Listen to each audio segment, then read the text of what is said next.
গত কদিন আগে একটা ছাত্র জনতার সমাবেশ দেখলাম। এত বড় বড় ছাত্র আমার 14 বছরে আমি কখনো দেখিনি। আর একজন গাজার দম মেরে কে হুজুরির পিছনে দাঁড়িয়ে আছে। কি অবস্থা! কারা কারা দেখেছেন একটু হাত তুলে বলুন তো। দেখেছেন? আবার একজন বলছে তার বয়স বোধহয় 45, সে বলছে 26 সালে ভাঙড় করাতে ভর্তি হবো তবে শুনবো। সেই একটা গান শুনেছিল না, বাবা তোমার দরবারে সব পাগলের খেলা। এবার আমি বুঝতেই পারছি একটা পাগলের সম্মেলন করতে হবে, ম্যাডের সম্মেলন। এই পার্টি সম্মেলন করে করে অনেক করছি, এবার একটা ম্যাডের বা হাফ ম্যাডের সম্মেলন করতে হবে। আমি আমি আমি আমার তৃণমূল কংগ্রেসের কর্মীদের অনুরোধ করব, এই লড়াইটা আমাদের ভাঙড় রক্ষা করার লড়াই, ভাঙড়ের সম্মান রক্ষা করার লড়াই। এই লড়াই সাম্প্রদায়িক দাঙ্গাবাজ বিজেপির পাচশা গোলাম, এই আইএসএফ এবং তার কিছু দালাল আছে, তাদের ক্ষমতাচ্যুত করার লড়াই। এই লড়াই লড়তে আমরা যদি পিছপা হই, আমরা যারা তৃণমূল কংগ্রেসের কর্মী, আমরা কাপুরুষ ছাড়া অন্য কিছু নয়। আমি জানি আমার ভারত তৃণমূল কংগ্রেসের কর্মীরা তারা হলো বীর পুরুষ, তারা হচ্ছে মাথা উঁচু করে লড়াই করবে। 26-এ আমরা জিতবো। কি জিতবো তো 26-এ? আওয়াজটা এমন ভাবে তুলতে হবে আইএসএফ এর চ্যাংড়া চুমড়ি গুলোর একটুকুনি পেটের পিলেটা চমকে যাবে, পারা যাবে। সেই লড়াইটা লড়তে হবে। একবার প্রশ্ন করবেন না আইএসএফ কে? আজকে 2026 সালে নির্বাচন সামনে। 21 সালে কখনো ঘটকপুকুরের মাটিতে দাঁড়িয়ে, কখনো সোনপুরের মাটিতে দাঁড়িয়ে, কখনো হাতিশালার মাটিতে দাঁড়িয়ে, কখনো পোলের হাটের মাটিতে দাঁড়িয়ে এখানকার যিনি বিধায়ক আর বিধায়কের ভাই বড় বড় কথা বলেছিলেন ভাঙড়ের মাটিতে। আমার প্রথম প্রশ্ন আইএসএফ এর যারা আছেন, আরে ভণ্ড বিধায়ক আর ভণ্ড তার বড় দাদা, এই দুজনের কাছে আমি প্রশ্ন করতে চাই, গত 5 বছর কেন ভাঙড়টাকে পিছিয়ে দিলেন? প্রতিশ্রুতি কোথায় গেল? কোথায় গেল মেডিকেল কলেজ? কোথায় গেল রাস্তা? কোথায় গেল পানীয় জল? কোথায় গেল ছেলে মেয়ের হাতে খাতা কলম তুলে দেওয়া? কোথায় গেল অ্যাম্বুলেন্স? এই প্রশ্নটা আমি আইএসএফ এর কাছে আমি প্রথম করতে চাই। আমার দ্বিতীয় প্রশ্ন, আজ যারা ভাঙড়ের বুকে দাঁড়িয়ে যারা আইএসএফ এর নেতারা বড় বড় কথা বলছেন,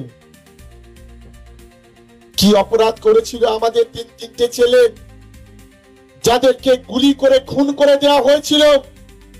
এর জন্য দায়ী কে? এর জবাব আগামী দিনে ভাঙড়ের মানুষকে দিতে হবে। নওশাদকে আমি এটা খুব পরিষ্কার ভাবে বলতে চাই। আমার দ্বিতীয় প্রশ্ন, কি অপরাধ করেছিল আমাদের বামুনঘাটার ছেলেরা, ভোগালীর ছেলেরা, শানপুকুরের ছেলেরা, চালতাবাড়িয়ার ছেলেরা,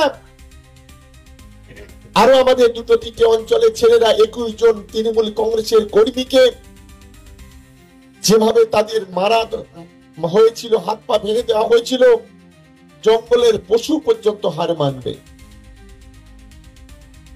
কি অপরাধ করেছিল তারা? আমার প্রশ্ন হলো, এখনো অনেকেই ভালো করে কোনো ভারী কাজ করতে পারে না।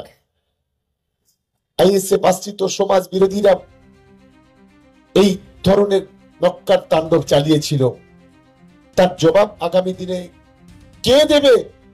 এই প্রশ্নটা আমি নওশাদকে করতে চাই। আমি নওশাদকে প্রশ্ন করতে চাই,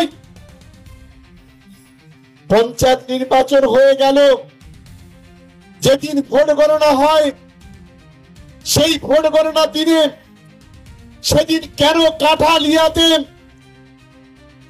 ভোট গণনা কেন্দ্র সেদিন দখল করা হয়েছিল? শুধু ভাঙড় নয়, মেদিনীপুর, হুগলি, মিনাখা, হাড়োয়া থেকে শুরু করে বিভিন্ন জায়গা থেকে সমাজ বিরোধী আমদানি করে সেদিন সেন্ট্রাল ফোর্সের বিরুদ্ধে কারা গুলি চালিয়েছিল? কারা একজন অ্যাডিশনাল এসপিকে গুলি করেছিল? কারা একজন কনস্টেবলকে গুলি করেছিল? কারা একজন যাকে অপহরণ করেছিল? আর তার বিনিময়ে 3 জন আইএসএফ এর ছেলে ভাঙড়ের সন্তান তারা যে মৃত্যুবরণ করেছিল, এর জবাবটা কে দেবে? এই প্রশ্নটা আমি নওশাদকে করতে চাই। আমি নওশাদকে প্রশ্ন করতে চাই, ভাঙড়ের মাটিতে দাঁড়িয়ে কখনো পুলিশের গাড়িতে মাথায় লাঠি মারা, কখনো পুলিশের গাড়ি পুড়িয়ে দেওয়া, আমাদের রাজ্জাকের মতো ছেলেকে খুন করে দেওয়া, এই আইএসএফ আশ্রিত সমাজ বিরোধীরা যখন এই ধরনের ঘটনা ঘটায়, আমার তৃণমূল কংগ্রেসের কর্মীরা যখন ভাঙড় বিধানসভায় পেটে কাপড়ে বেঁধে বুক চিতিয়ে যখন লড়াই করেন, তখন ওদের কাছে আমরা সমাজ বিরোধী, আমাদের কর্মীরা সমাজ বিরোধী হয়ে যায়। ওদের কাছে আমরা নটোরিয়াস ক্রিমিনাল হয়ে যাই।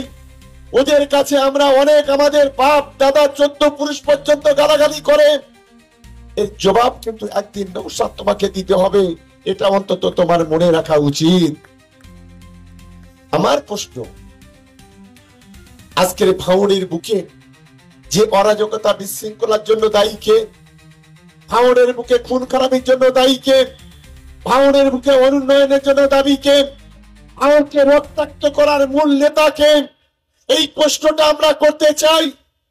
এই জবাব কিন্তু একদিন ভাঙড়ের মানুষ শুধু আপনাকে মুখে জিজ্ঞাসা করবে না, সেদিন ভাঙড়ের যুব সমাজের ছেলেরা আপনাকে চোখে চোখ রেখে জিজ্ঞাসা করবে ভাঙড়টাকে